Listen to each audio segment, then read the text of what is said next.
3 a.m. changed everything. I caught the president of our HOA inside my house with a copied key moving around like she owned the place. But Laura Evans made one fatal mistake. She had no idea my son, a Marine just home from deployment, was standing in the next room, waiting to show her exactly whose house this really was. I should back up. My name's John Harris. For 5 years, I'd been barely keeping it together since my wife Linda died in a car wreck. You think you're strong until you lose the person who kept the whole machine running.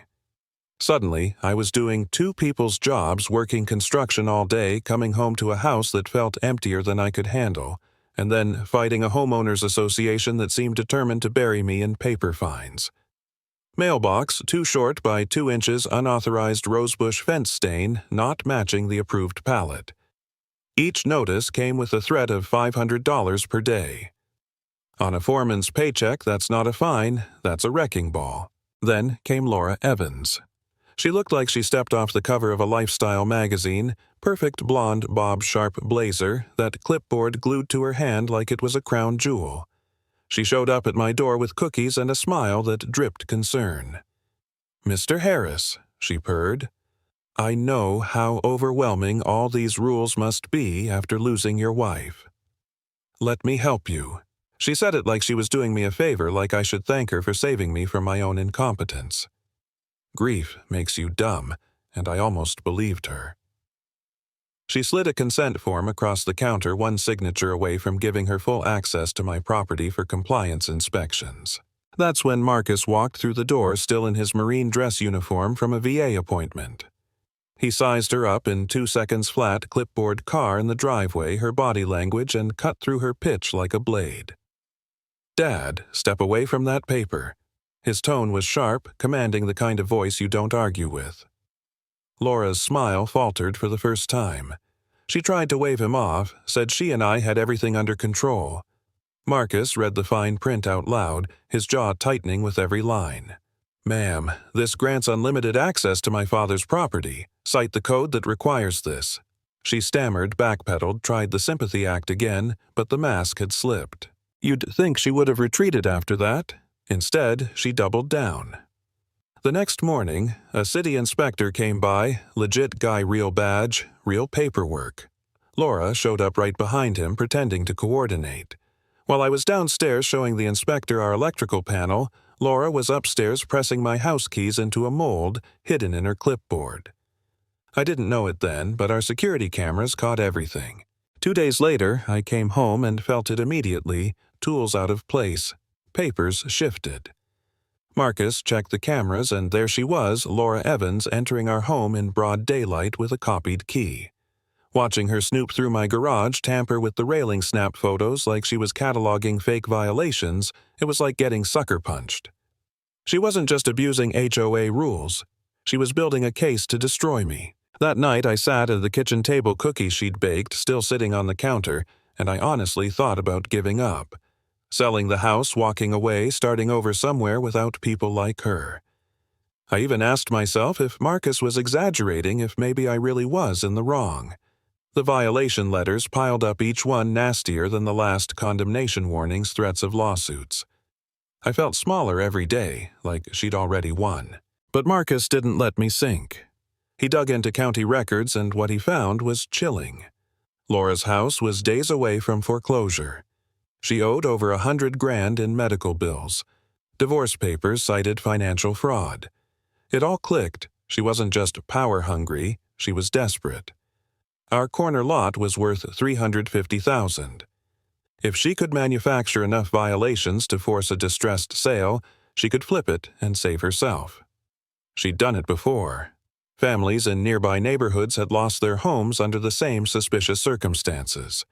Veterans. Elderly. People just like us.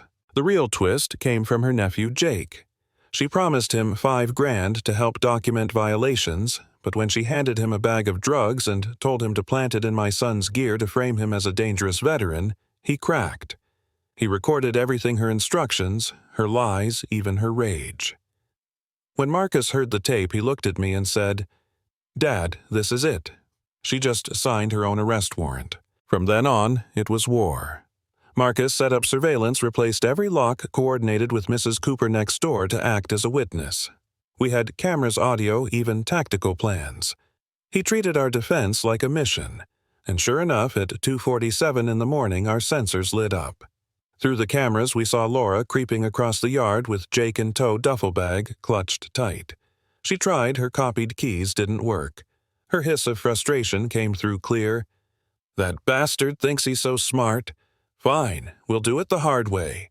She jammed a crowbar into the garage window and climbed in. Marcus was waiting. I heard her voice from downstairs, low and furious. "Shut up and help me plant this stuff. We need to bury his career before tomorrow." She scattered meth packets and stolen metals across the living room, arranging them like a crime scene. Jake, pale and shaking, recorded the whole thing. That's when Marcus hit the lights. He stepped out of the shadows in full tactical gear, night vision glinting. "Ma'am, you are trespassing in a federal contractor's residence. Do not move." Laura froze bag at her feet, spilling drugs and forged documents. She stammered something about emergency HOA authority, but the evidence was spread across my carpet like a confession. Jake broke down, sobbing. "She told me to do it. I didn't know it was this serious." Police sirens cut through the night. Mrs. Cooper had called 911 as soon as she saw them approach. Officers poured in flashlights, sweeping over the mess. Laura tried to spin another story, blaming Jake, claiming she was here to protect the neighborhood. But the cops weren't buying it. They cuffed her right there, surrounded by the wreckage of her scheme, while Jake gave his statement through tears. That morning, word spread like wildfire. The HOA meeting turned into a full-blown trial. Neighbors packed the community center, jaws dropping as Marcus rolled out the evidence security footage of her copying keys, the recording of her plotting to frame us photos of her break-ins. Other families stood up and told their stories. Fake fines, intimidation, forged violations. The room shifted. Sympathy drained away from her sob story and landed squarely with the people she'd victimized. The board stripped her of power on the spot, nullified every violation she'd issued, and referred her to federal prosecutors. Watching her reputation crumble wasn't sweet, it was surgical. She'd built her entire empire on intimidation and lies, and in a single night it collapsed under the weight of her own arrogance. The last image I have of Laura Evans is her in handcuffs, screaming at her nephew as they loaded her into the cruiser. "You little traitor, that house should have been ours." Even in that moment, caught red-handed, she still believed she was entitled to my home, my life, my family. She thought her master key could open every door. Instead, it unlocked her downfall. Lesson learned: never underestimate the wrong family.